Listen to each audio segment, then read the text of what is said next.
Itu orang-orang yang hebat, ya, dengan tiap hari gempuran, dengan tiap hari serangan, itu membuat mereka kuat. Ya. Salah satu bukti kuatnya adalah bagaimana mereka bisa bertahan dalam aktivitas harian mereka di tengah gempuran hebat. Ya. Ada satu optimisme yang terpancar dalam wajah mereka. Jadi saya beberapa kali lihat setelah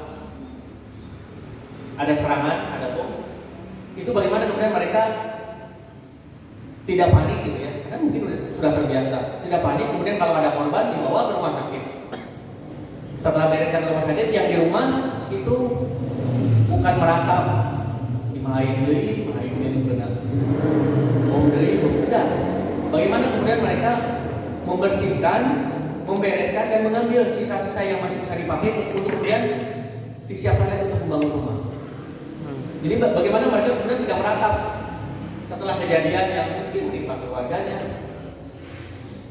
menimpa tetangganya, itu mereka kemudian selalu bangkit lagi, tidak banyak mengeluh.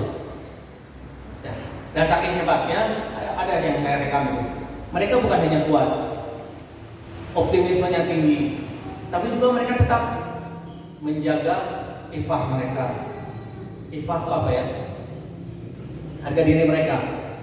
Ya, saya dari Indonesia itu bawa beberapa pak coklat, biskuit, kue, ya, untuk dibagikan kepada anak-anak di sana. Walaupun tidak lolos semua di pemeriksaan di imigrasi Israel, tapi ada yang lolos ya. Ada yang lolos. Nah, pada saat saya coba berikan di beberapa kesempatan untuk bertemu dengan mereka, pada saat dibagikan itu mereka beberapa kali bertanya, ini buat kami? Lah, saya kan masih mau buat Anda. Ini betul buat kami, halal buat kami. Saya bilang ini saya bawa dari saudara-saudara di Bandung, di Indonesia, memang untuk Anda. Tapi mereka bertanya, kalau di kita mungkin ya orang dikasih langsung berebut.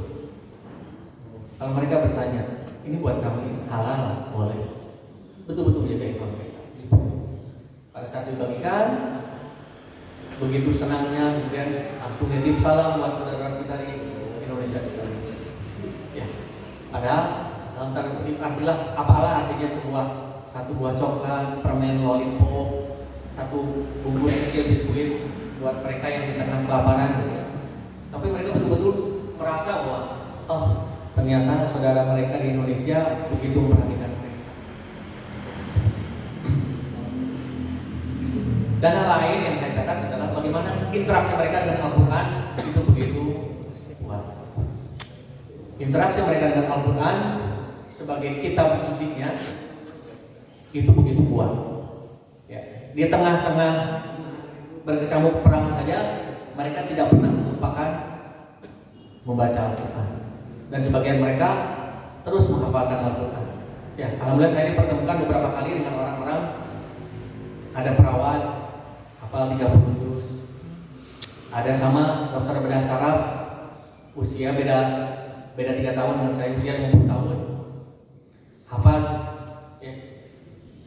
Al-Quran 30 juz dan diberi penghargaan. Kalau di sini penghargaannya mungkin biasanya lembaga Al-Quran ya.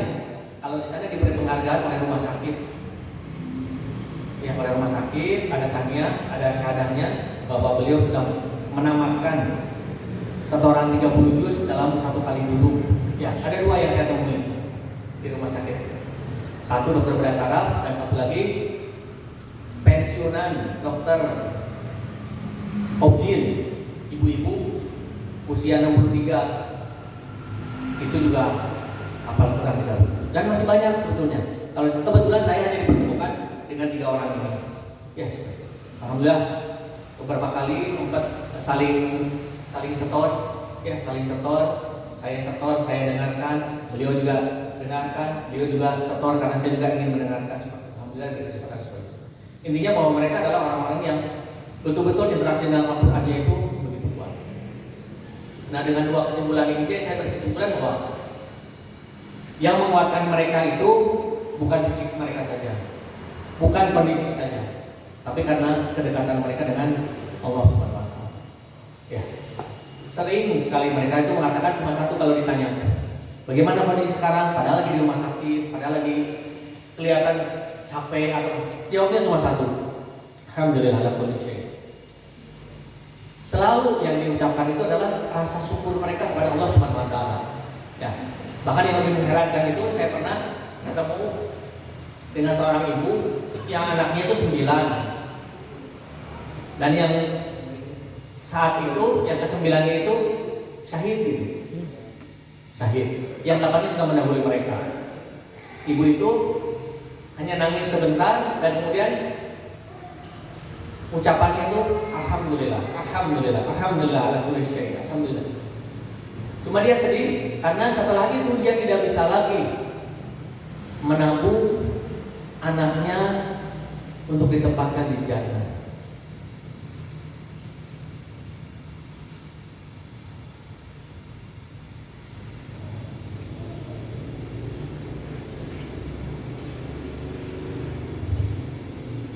Karena putranya sudah habis.